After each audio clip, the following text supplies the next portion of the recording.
Hey guys, this is 101R Smith, and we're back with a surprise review. Didn't plan on this week, but I decided, after everything that's happened, throw you guys a little bone here, something a little unexpectedly. And today we are going to be taking a look at the figurized standard Super Saiyan Vegeta from Dragon Ball Z.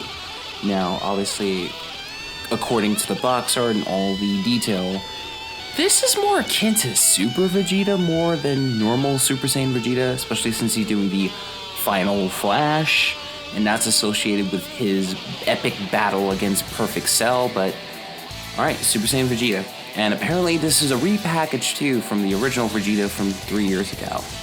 So we're going to take a look at it and see what we got here. Now, first off, before we begin, I want to give a big thank you to Canadian Gundam for supplying me with this model kit. You might have heard of them from some of my reviews before. They've given me material to look at. Go check them out if you're looking for that obscure kit that you can't find. They offer $10 flat rate shipping fee from anywhere in the United States. So go check them out and say that Reggie sent you.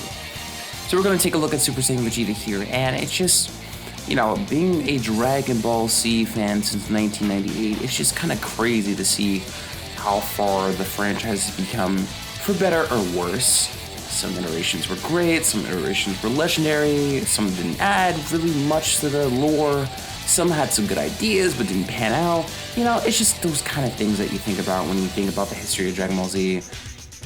But, you know, trying to put that in model kit form is going to be pretty interesting because, as a reviewer, it's difficult because I've tried it and often I've been hit with copyrights from either Funimation, Shueisha, Fuji TV, or Bandai themselves.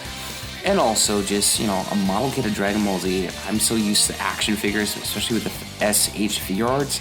It's going to be interesting to see how much different a model kit can be from an action figure of the same scale built from the ground up. So let's put everything together and see how it stacks up.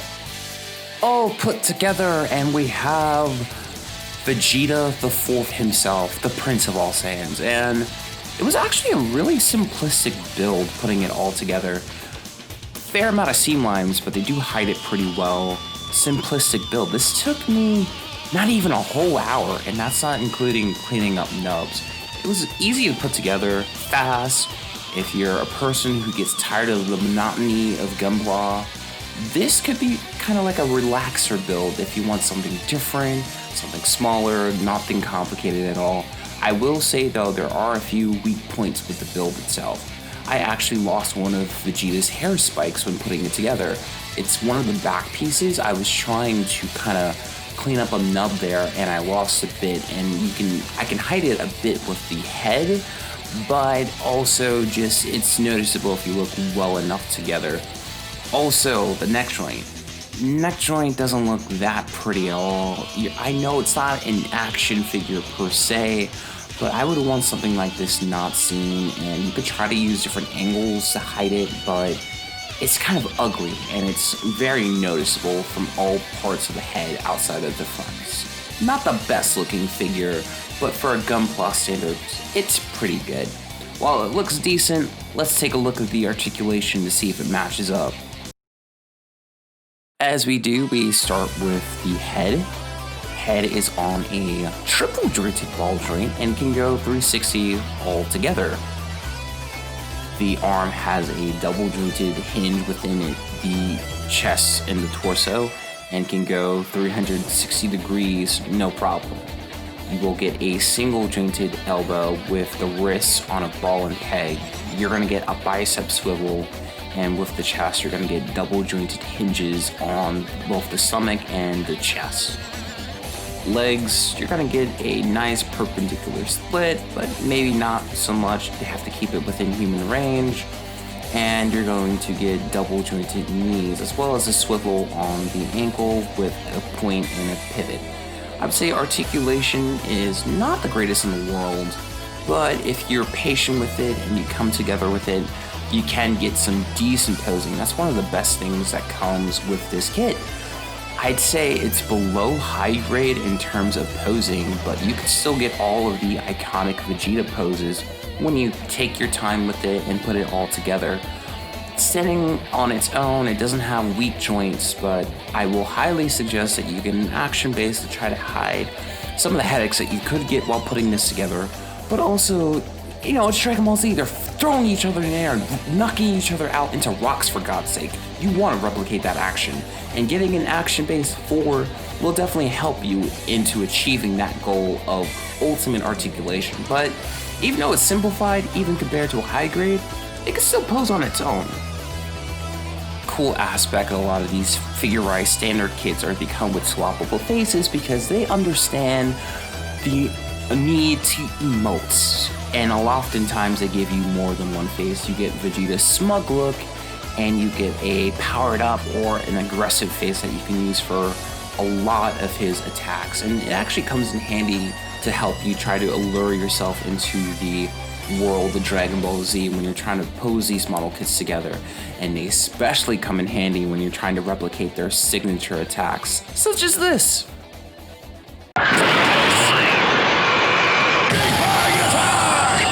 One thing that is definitely appreciated is the addition of beam effect parts, something that was highly lacking with the Digimon kits so far.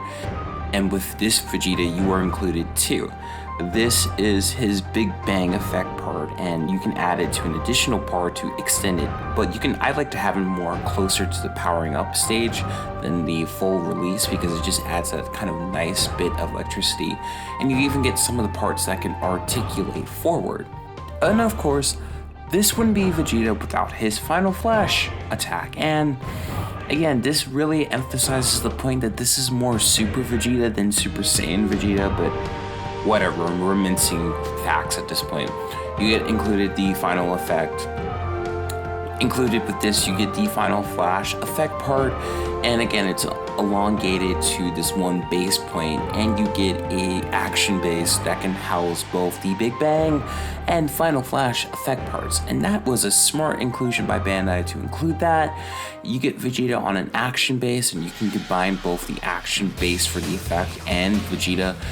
The amount of posing you can get is pretty wide. I wouldn't say limitless because, again, I feel like the articulation is lacking on this kit, but these effects add fun, which I feel is somewhat lacking with a lot of model kits that are more humanoid than machine.